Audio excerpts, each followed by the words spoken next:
Chapter 17, Hell Hall. Even though DeVil Hall was grander than I remembered, it was a lonely place. It was a place out of another time, with its velvet couches, ornate wooden furniture, and gold-framed oil paintings of my father's long-dead relatives peering at me. It was a dead place. A place to die. And that's what I intended to do.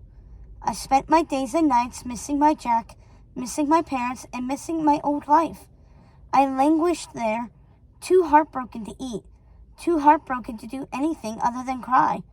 I cried and screamed into the night so often that DeVil Hall became known as Hell Hall in the neighboring village. I decided to embrace it. I couldn't find my way out of the darkness or see a light at the end of my wretched misery. I cried until I was too exhausted to cry anymore. I'd fall asleep and dream of the days when I had been truly happy, walking in the woods on Miss Upturn's grounds with Anita, only to wake up in this dark place with its peeling wallpaper and groaning floors. I was so angry with my mother for abandoning me to this. I grew angry with Jack for not providing for me after his death.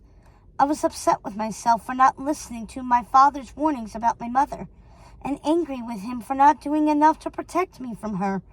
I was alone, and it was all my fault. I had pushed Anita away. I never believed her warnings, but she had been right all along. Everyone had. I gave Mama everything that should have been mine, and she turned her back on me, leaving me to the howling winds and barking dogs of the countryside. I kept replaying my last conversation with my mother, wondering why I didn't rail on her when she didn't offer to help me.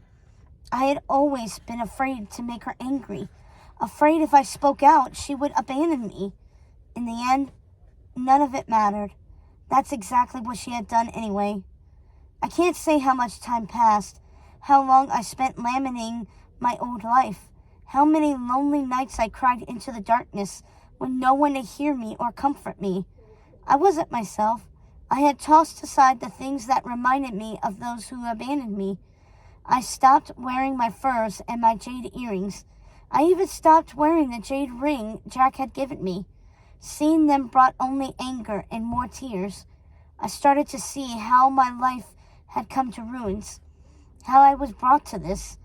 I thought I saw it all so clearly, the way I had that Christmas when Anita and I were still close. Everyone in the kitchen that night had been my real family, and I had done nothing but push them away. I missed Anita and Perdita. If only I could have afforded to keep them on, I would have brought them with me. In my desperation and loneliness, I decided to call Anita.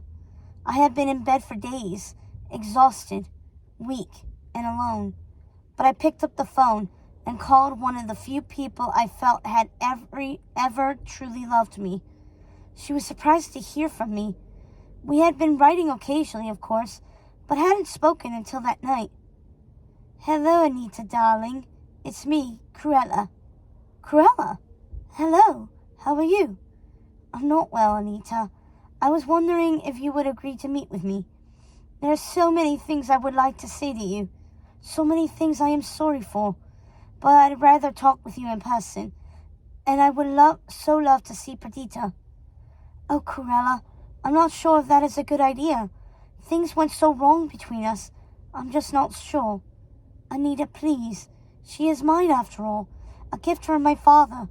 Would you deny me just one little visit and the opportunity to tell you how truly sorry I am for, well, everything?" There was a pause on the other end of the line, and a small sigh. "Of course not, Cruella. Let's meet at the Park Cafe. Do you know where it is?" "I do. And you will bring Perdita along?" "Yes, Cruella. She will be with me." "Thank you, Anita. You have no idea how much this means to me." "You're welcome. And Cruella?" She paused. "I'm happy you called. I have missed you." "Oh, Anita, I have missed you too." And then I hung up before she could hear me trying to choke back the tears.